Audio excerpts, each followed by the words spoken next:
Sa pagpapatuloy ng impeachment trial ni Vice President Sara Duterte, pinayagan ng Senado na maging hostile witness si Gina Acosta, ang Special Disbursing Officer ng Office of the Vice President. The court hereby declares the witness to be a hostile witness under and in accordance with Rule 132, Section 13. However, for the information of the senator judges and the public and councils as well, this only gives Attorney Ligutan the right to ask leading questions, still not allowed to ask misleading questions. As I know, Attorney Ligutan is well aware of the distinction. Sa paglilitis, inamin na Acosta nang galing mismo sa dating security officer ng OVP na si Colonel Raymond Lachica ang mga input para sa 2022 Fiscal and Financial Plan, partikular sa Good Governance Program, bagamat siya dapat ang gumawa nito.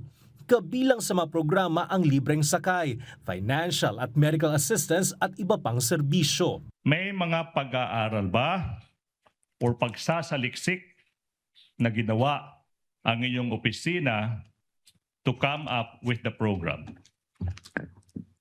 Wala akong personal knowledge sana, Your Honor. Wala kang personal knowledge.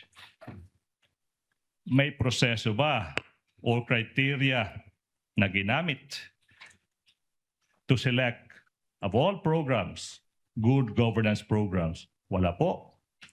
Wala ko. Sinabi niyo, ma'am, na wala po kayong alam,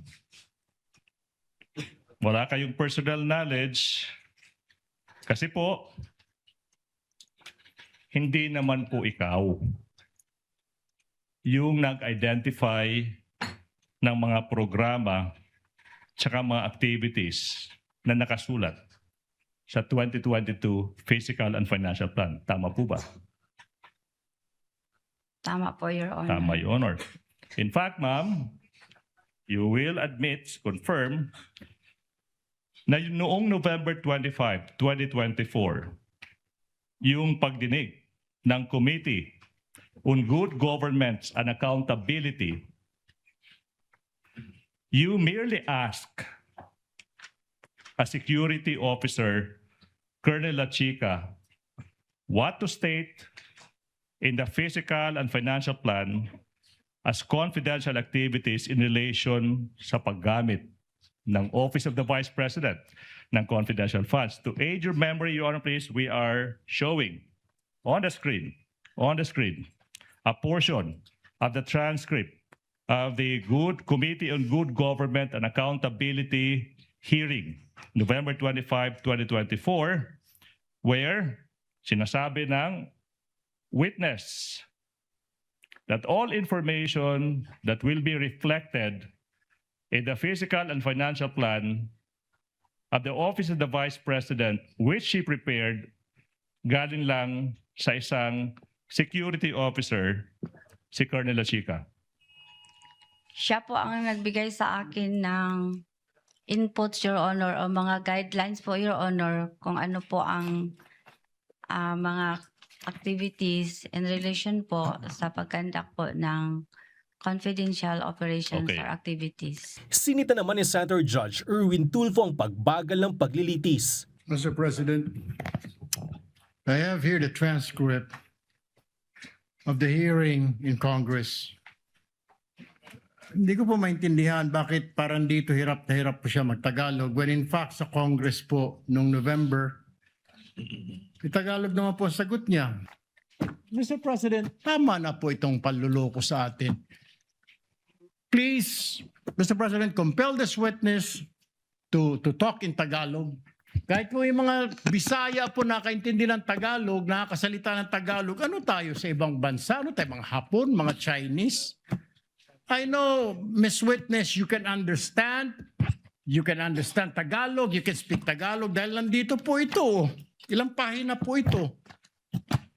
Tagalog po yung sagot po ninyo. English po sumasagot kayo. Napag-alaman din na kinopya lamang ang nilalaman ng 2023 Fiscal and Financial Plan mula sa 2022 Plan. Inamin ni Acosta na hindi niya idineklara sa mga isinumiteng dokumento sa Commission on Audit o COA na si Colonel Lachica ang nagbigay sa kanya ng mga input para sa Fiscal and Financial Plan. Inamin din ni Acosta na siya mismo ang nag-encash ng 125 million pesos confidential fund sa Land Bank Show Boulevard branch. inilagay niyang pera sa 4 na bag. In putting the bills inside the bag, okay, sino ba yung tumulong sa paglalagay ng mga bills, yung 1,000 peso bills sa mga bags na ito? Sino yung gumawa niyan?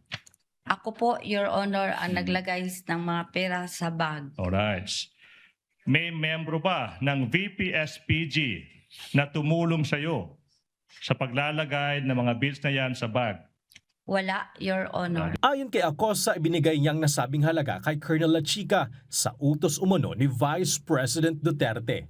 Why did you have to call Colonel Lachica to inform him, Colonel Lachica, ready na ang 125 million pesos? Bakit? Kasi po, may instruction po sa taas, Your Honor, ng aking head of agency na kung ma-encash ko po ang cheque, i-release ko po kay Sir Lachica, kinsa iyang gi-designate nga special officer po, a security officer po sa Office of the Vice President na siya i-order. Sino ba ang head of agency na nag-utos sa iyo as the special disbursing officer na ibigay yung 125 million pesos in cold cash sa isang security officer? Ang nag-utos po sa akin na i-release ang pera na 125M